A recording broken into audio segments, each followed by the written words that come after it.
Good afternoon, everybody. Hope you're all doing well. Start off with a few announcements today. And first, I would like to, along with my colleagues, begin today by recognizing the 20th anniversary of the terror bombings that took place at our embassies in Nairobi and in Kenya and Tanzania. Deputy Secretary Sullivan met with survivors and their family members of the victims here at the department earlier today, and he delivered remarks alongside Ambassadors Lang and Bushnell, who headed our posts at the time. At a ceremony to honor those affected by the attacks, that is where they spoke. Our embassies in East Africa also participated in events to mark this solemn occasion. Secretary Pompeo issued a statement earlier today saying, "We will never forget the legacy of those who perished, nor the courage, bravery, and valor of all who survived. As we honor the memory of lost colleagues, family members, and friends, we must remind ourselves that the depravity of terrorists must never outshadow the bravery and heroism of those on the ground that day and the closer partnerships that we've developed with the people of Kenya and Tanzania." And both of those ambassadors were here at the event earlier today. As horrific as those attacks were, they only served to increase the bonds between the people of Kenya, Tanzania, and the United States as we worked together to rebuild our embassies and heal our wounds and bring to justice those perpetrators. So we mark this day thinking of our colleagues and our family members and their family members who died 20 years ago or were injured. Next, as you all know, the Secretary traveled to Indonesia, Singapore, and Malaysia last week for bilateral and multilateral meetings to advance the security of the United States and the region, and to underscore our support for a rules-based order, reaffirm our commitment to friends and allies, and demonstrate the robust engagement in the Indo-Pacific. In Singapore, the Secretary outlined the security pillar of the administration's Indo-Pacific strategy and announced nearly $300 million in additional funding intended for South and Southeast Asia. We've gotten a lot of questions about this, so I just wanted to highlight some of what is involved in that program. There's been a lot of interest in this. The funding represents a significant investment in our security relationships with Bangladesh, Indonesia, Mongolia, Nepal, the Pacific Islands, the Philippines, Sri Lanka, Vietnam, and others. The investment focuses on 4 key areas that are critical to ensuring a free, open, and rules-based order in the Indo-Pacific region. This includes maritime security, humanitarian assistance, and disaster response, also peacekeeping capabilities, and countering transnational crime. As part of the maritime security theme, we launched the Bay of Bengal initiative to help enhance the capacity of civilian and military maritime actors in this vital region, which is home to important sea lanes linking the Indian Ocean to East Asia. And it was nice to have some of you along on the trip. Last thing I'd like to address today, and that is Iran and the reimposition of sanctions that were rolled out today. At 12:01 this morning, the President's executive order entitled Reimposing Certain Sanctions with Respect to Iran went into effect. The executive order is reimposing sanctions on Iran's automotive sector and on its trade in gold and precious metals, as well as sanctions related to the Iranian rial in support of the President's decision to cease U.S. participation in the JCPOA. A number of provisions of this order became effective today, while others will become effective on November the 5th. The United States is fully committed to enforcing all of those sanctions. The United States is seeking a new deal, that will comprehensively address the Iranian regime's destabilizing behavior. Not just their nuclear program, but also their missile program, their support for terrorism, and their malign regional behavior. The United States is willing to engage in talks with the Iranian regime, but we're looking for a commitment that they're willing to make fundamental changes in their behavior. Iran will need to think seriously about the consequences of its behavior and the consequences that it's having on its country, and especially on the Iranian people, and they should choose to correct their course of action going forward. And with that, I'd be happy to take your questions. Thanks, Heather. Before we get back to Iran, I want to see if I can get a little bit more of a detailed response from you guys on the whole spat between the Saudis and the Canadians. Do you have anything more to say than the rather milquetoast comment? And what was the milquetoast comment that you believe we put out earlier? Just that they're both close partners, and that you're going to refer any questions about this actual dispute to the two foreign ministries. No, I have a little bit more for you on that. Thank you so much for asking. We've talked about this type of issue before. I think the last time we briefed, you and I addressed this very issue and concerns about Saudi Arabia. We have a regular dialogue with the government of Saudi Arabia on human rights and also other issues. This particular case regarding Canada, we have raised that with the government of Saudi Arabia. They're friends, they're partners, as is Canada as well. Both sides need to diplomatically resolve this together. We can't do it for them. They need to resolve it together. The United States has respect for international recognized freedoms and also individual liberty. That certainly has not changed. And that's basically where we stand today. Right, but I mean, Canada is more than just a close partner. It's actually your very, very, very, very close neighbor, and it's also a NATO ally. You're right. You have treaty obligations with Canada. You don't, unless this administration has done something that I'm not aware of, don't have treaty obligations with Saudi Arabia. And I don't understand why. There's one country here that has imprisoned human rights activists, and another one is your immediate neighbor and a NATO ally. And I don't understand why you don't come down on the side of agreeing with the Canadians when it sounds as though, from what you're saying, your human rights dialogue with the Saudis, you do agree. Matt, I can tell you that we have those conversations with the government of Saudi Arabia. We have had conversations with them about this as it pertains to Canada. But we would encourage both governments to work out their issues together. It's a diplomatic issue. Saudi Arabia and Canada can certainly stand to work it out together. We would encourage the government of Saudi Arabia overall to address and respect due process and also publicize information on some of its legal cases. Do you think the Saudis overreacted to this? Matt, I'm not going to characterize it. I could just tell you we have discussed it with the government of Saudi Arabia, and it's up for Saudi Arabia and the Canadians to work this matter out. Okay? Hi, Leslie. Hi. Hi. Yesterday in the statement, you said that the U.S. had asked for additional information on several activists. Are they the same activists that Canada is raising an issue with? I'm not sure which activists Canada is asking about in particular. I can just tell you we've asked the government of Saudi Arabia for additional information on several activists. I believe it's the activists, the same one, the blogger and his wife. Okay, I'm just not aware of which ones they in particular asked about. I can tell you that we have raised those cases with the government. Have you received any information from the Saudis? I think I'm going to be able, the information I just provided you is what I'm going to be able to provide you, nothing beyond that. Hi, Andrea. Hi. Can I just ask one more follow-up on this? Sure. Okay. Sorry. And then I'd like a Okay. chance. You said you've raised the issue, though. Would you condemn the arrest of this Look, activist? I'm not going to get into all of this. I know you want me to characterize all of these things. Some of these issues we choose to discuss privately with our friends, with our partners, with our allies. And so you want me here to say certain things. I can tell you, however, we have raised these issues, and I'll leave it at that. Well, Okay?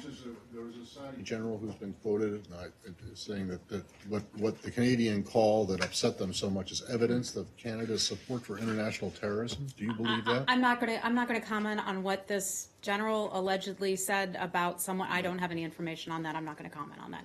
Andrea, go right ahead. What do you want to cover? I wanted to ask you about the 20th anniversary to follow up on commemoration that was held this morning. Some of us covered that, and it was a watershed moment. Certainly. And Ambassador Bushnell said the following today here in the lobby. We cannot waive the need for incoming Foreign Service officers for high technology or for the health services necessary after we have been sent to dangerous places. This occurred 3 years before al-Qaeda bombed our homeland. We are, in fact, in a more dangerous place than we were. Our colleagues today face issues we didn't have to. Please take today, this was addressed to Deputy Secretary Sullivan, and this moment to pledge to alter the trend of providing inadequate resources to the people who work in peace, not only for the sake of those of us who work here today, but for the sake of our neighbors and communities where we live overseas. I'm wondering whether the Secretary and others in command here are taking that in and realizing that what the failures of 1998 were replicated in the failures of Benghazi, which I know the Secretary was a leading voice on, and whether there is more attention being paid to inadequate resources to Foreign Service officers and their dependents in dangerous places. So around the world. I'm glad you asked that question. I was sitting there today and I heard Ambassador Bushnell's comments, and all of this was a very, very touching moment to have had so many survivors and then family members of victims there in the audience. Some people came from very far away to be a part of the 20th commemoration of those attacks. The department takes seriously security concerns. You've seen significant changes in terms of our embassy's security posture over the years as we unfortunately have learned from some very difficult circumstances. You will see changes at our embassy today that we did not have in place years ago. So we take those matters seriously. Deputy Secretary Sullivan was standing there as she spoke, as was I, and he acknowledged that and said we certainly pledge to provide the resources that we're able to provide that we believe will fully take care of our people. That's something we take very seriously. Do you think that the current budget as recommended or the mark that's coming back from OMB is adequate? I would have to take a much closer look at the budget to see what they have for security. I don't have those numbers at my fingertips. Unfortunately, I don't have that for you today. Yeah. Why didn't the Secretary attend the event? The Secretary was busy with other meetings today. We put out a statement. He has a extremely packed schedule, and we have a Deputy Secretary who is happy to attend. Do not take away from this that this is not of great value and interest to our colleagues here. This is something that's very important, but we're happy to have the Deputy Secretary attend. And the Secretary put out a statement this morning. On Turkey, Yes. have you reached an agreement with the Turks regarding Pastor Brunson? And who will the Turkish delegation meet in If DC? we had reached any type of agreement, I think you'd see Pastor Brunson back here at home along with the other American citizens. I don't have any announcements for you on that today. I can tell you that the Secretary spoke yesterday with the Foreign Minister from Turkey. They had a conversation. I just don't have any details to read out from that conversation. Yesterday. They spoke yesterday. And Thank you. who will the Turkish delegation meet? You know, I've seen reports about that. I can't confirm any of that, and we just don't have any meetings or anything to announce at this time. Okay? That continues to happen with the Turks, where they announced that these agreements, I mean, it happened with the previous secretary and Manbij. It happened, is this getting a little bit annoying for you guys that they keep announcing? Matt, I'm not going to comment on that. I think you know that there are governments who will sometimes say things that are different from what we say, and that is no surprise. That has happened. That has happened time and time again. Heather, do you feel As a general matter. Do you feel that there was progress, or there is progress being made with the Turks to stave off further sanctions? You know, I can't comment on sanctions. You know, that's obviously something that the Vice President had discussed about a week and a half ago or so. You ask if there's progress that has been made. I think the kind of progress that we want is for Pastor Brunson, our locally employed staff, and our other American citizens to be brought home. That's the real progress that we're looking for, and obviously we're not there just yet. Do you feel that he's closer to coming home, or is it just nothing? I'm not going to comment. Nobody's I'm not going to budging on comment on that, but I think it's certainly a good thing that Secretary and the Foreign Minister were able to have a phone call yesterday. Hi, Lori, go right ahead. Yeah, Secretary Pompeo said when he was leaving Jakarta that he was optimistic about Pastor Brunson, or leaving Singapore. Where was he leaving? I'm not sure he actually used that word, but you know, look, we're working hard on this. It's an important matter to everyone, I think, in the U.S. government, including Congress as well, and here at the State Department in particular. So we're working hard on this case, and when we have news to bring you, I will certainly bring it to you, gladly. But since then, President Erdogan spoke strongly. They imposed sanctions. Has his optimism, or whatever the word was, diminished since that point? Oh, they had a chance to speak when they were in Singapore. They had a phone call yesterday, and I'm just going to leave it at that, okay? When I have something to tell you, I certainly will. Would you still say that, that things are moving in the right direction at least, or would you say that it's stalled at this I think moment? having a phone call is certainly a good sign. I think having a conversation certainly cannot hurt, and that's why we believe that dialogue is something important to have.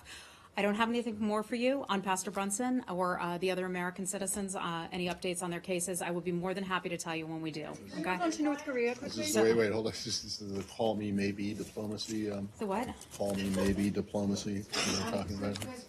Yeah. Are the Turks still demanding the exchange for cleric Gulen? I haven't seen anything recent on that. Would that be even considered by this administration? Look, I think that would be a matter of extradition, which is something that we don't comment on. That would be a Department of Justice matter. I've not seen anything on that. I've not seen that brought up recently at all, Andrea. I want to just be clear about that. Hi, say, How are you? where we I going? just want to move to the Palestinian Sure. delegation very quickly. Yesterday or the day before yesterday, a news report suggested that the team is looking to expand. The Kushner Greenblatt team is looking to expand, and they're looking to the State Department for specialists in negotiation, the economic and so on. Could you share with us whether you have been contacted by the State Department on this issue, or are you providing any expert? I think that was Matt's story, right? Matt, was that your story? I had part of Oh, he it. had part of the Yeah, story. part We don't have any staffing announcements at this point right now. Okay, so are you coordinating with them? Are you going to look into areas maybe to reignite negotiations, or a large team? Well, I think we would always like to be able to do more on negotiations. That is largely being handled by Mr. Kushner and Mr. Greenblatt. We work closely with them, of course, and I think everybody would like to see progress on that front. And very quickly, there was a report in Foreign Policy that the Trump allies sought to destroy UNRWA because they feel that it hindered the peace process. It did not, help the Palestinian refugees. It kept them in limbo and so on. Is that the feeling in this building? Are you giving the White House advice on this, on how to handle UNRWA, or are you also agreeing with them that the organization should cease to exist? Saeed, I can just tell you that the State Department and the White House, also the NSC, are all having conversations about our position with respect to UNRWA. We don't have any decisions or anything to announce at this point, and when I do, I will let you know. Okay? Go ahead. Yep. Quick questions. You probably heard John Bolton today speaking on the subject in interviews, and he's saying that North Korea has not taken the steps that the U.S. would like to see, which I think is obvious to most people. But days ago, when the Secretary was testifying on Capitol Hill, he was telling senators that he felt that there was progress. So how would you characterize where the situation stands right now? Yeah, I mean, I think, first of all, when we reflect on our trip that we recently went on to ASEAN in Singapore, the Secretary had many bilateral and multilateral conversations with many nations there. The resounding theme coming out of those meetings was thanks to the United States for its leadership, thanks to President Trump for his leadership on this issue. These countries were happy that we were able to get Chairman Kim and the North Korean government to the table to begin having these conversations. That's an incredible step and a huge step from where we were just 1 year ago. Chairman Kim made a commitment to President Trump on June the 12th. He said that he would denuclearize his country. The Secretary has had subsequent conversations, as has the State Department, and we do not believe that that position has changed in any way.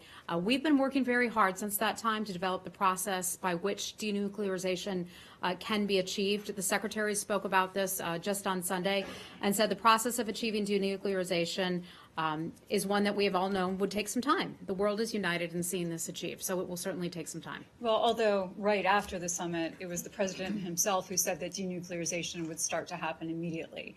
But now John Bolton is saying that they have not even begun any of that process. Look, the conversations continue. We knew that this would be a road. We knew that the road would certainly take some time, and we're in the middle of that process right now. And the White House is also saying that it's possible that Secretary Pompeo might go to North Korea next and meet with Kim. So what happens in that process? Is that something that the State Department is going to start actively working on? I think that would be getting ahead of where we are right now. We have no trips, no travel to announce. And by the way, just on Sunday, we got back from a very long, a lot of flying hours to Asia. I think it was 20-some hours. So I think we're okay with being here right now. But are you saying one way? Yes, that's just one you way. don't see that happening anytime soon? Look, I'm not going to predict what's going to happen, certainly, but we have no trips or travel to announce at this time. Okay. By the way, Lori, do you have a new colleague in the room here? Is there someone new here from I-24? K-24? Yes. Okay. Yeah. Oh, K-24, I-24. My apologies. Go right ahead. My name's Nina Larson, I-24. Can I follow up on the Kushner email story, please? Kushner said explicitly he thought that UNRWA was an impediment to the peace process. What's the State Department's stance on this? Yeah, look, part of the difficulty, I think, and we have discussed this extensively here at the State Department, is that UNRWA is a program that has lacked a good revenue funding stream that does not just rely on the United States for very many years. The United States has called on, as has Ambassador Haley, for UNRWA to restructure it. That's our piece of it. That's what our piece talks about. We have close conversations, of course, with the White House and with Jared Kushner and Jason Greenblatt, and I'm afraid I just don't have anything more for you on that specific part of the question. One other thing. How does this impact the right to return? Does that mean that is not going to be part of this peace plan? Look, The peace plan is being largely handled out of the White House, but we're in close consultation with them. I'm not going to get ahead of any announcements or negotiations that they're involved with, so I'm just not going to have anything more for you on that, okay? Okay, yeah, go ahead. On that subject, there was a story, I believe in the FT the other day, that said that the peace plan has basically been sidelined because of Sunni Arab concerns about the Jerusalem embassy move, and that has removed any impetus for them to be supportive of the larger plan of Kushner-Greenblatt. Yeah, I have not seen that story, so I don't want to comment on that. I've not seen it, I'm not aware of that. Okay? Hi, how are you? Yeah. Just a quick one. Do you have reaction to North Korea's foreign minister just visited Iran on the same day the United States... I'm sorry, say it again, about his what? The North Korean foreign minister just visited Iran, then and they had a official meeting yesterday. Although there's no formal readout of the meeting, but I'm wondering what's the reaction to it on the same day the United States just reimposed a sanction. Yeah, I certainly saw the reports. We've seen the reports that he was supposedly traveling to Iran as a government. I don't know that we can confirm it. I don't know. I think those are just media reports right now. If we can confirm it and have something for you on that, I'll let you know. Okay. On Iran, Hi, again. yes. Hi, Heather. I'm Gita with Voice of America Persian Service. Oh, hi, nice to meet you. Nice to meet you as well. Going back to your statement on the sanctions on Iran, you said Iran needs to think about the consequences of its actions on its people. At the same time, on different occasions, and again at the outset of this announcement of the renewal of the sanctions, the U.S. administration has said that it stands with the Iranian people who are demonstrating against the country's mainly economic situation. How do you square these two? You're saying Iran needs the sanctions obviously impact the general population first and foremost.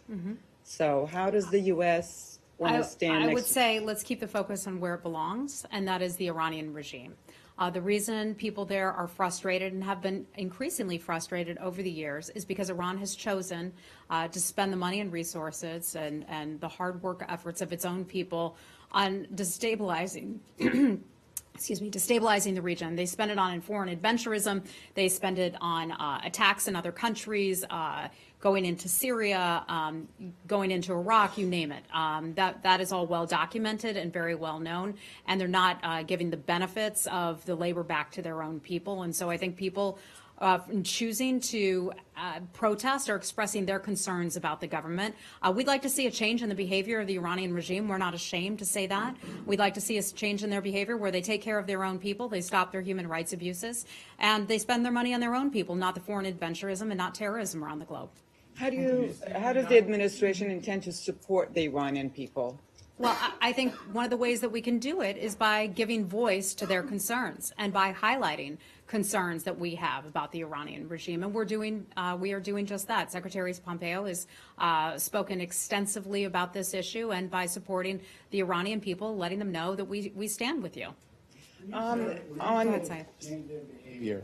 Yeah. You're talking about fundamental change in policy. I mean, not some sort of behavioral Well, we'd therapy, like to see him, right? So you see him stop terror attacks, that's for sure. I don't think that's too much to ask. In almost all of their policies, not just one particular area, correct? And that includes the 12 points that the Secretary of State outlined a couple of months ago. That would be correct. We've not changed our policy. Yeah. The administration wants to hold them accountable for this whole comprehensive range of bad behaviors. How can you really, get them to stop sponsoring terrorism around the region through financial sanctions? Yeah, I think financial sanctions lead to that because we know that the government doesn't spend its money on its own people. It's not spending its money on health care, on services that we enjoy and so many other nations, free nations enjoy. They're not spending their money there. We know that they're spending that money on terror attacks. We know that they're spending their money on bombs and launching weapons against other countries. We know that that's where they're spending their money. And so the United States, in choosing to impose these sanctions, is taking that effort. I mean, we would certainly much rather use sanctions than in this instance than use other resources or assets, and we think that this is a good way forward. Quick follow-up. Has State been talking at all to DOD about? Has what? Has State been talking at all to DOD about the possibility of any kind of military action? That would be a DOD question, but we do diplomacy here. But I can tell you the Secretary speaks regularly with his counterpart over at DOD. And we're going to have to wrap it up in just a couple minutes. Hey, how are you doing? On Iran, you're basically saying to the country, change your entire foreign policy, and we'll talk to you if you agree to change everything that you... I would think that we should ask another country to stop attacking other nations and to stop fomenting terror. That's one of the things that the United States government does. We're not alone in asking them to do that. I think that's important to take that stand and not back away from that. How do you square that with the stance of Saudi Arabia and the UAE and Yemen? Well, you don't see... I'm sorry, what do you mean by that? Well, you're just saying that you don't have any problem telling a country how to conduct its foreign policy. Yep. But you're siding with Saudi in Yemen. We have concerns about what the Houthi rebels have been doing for quite some time. That is well documented.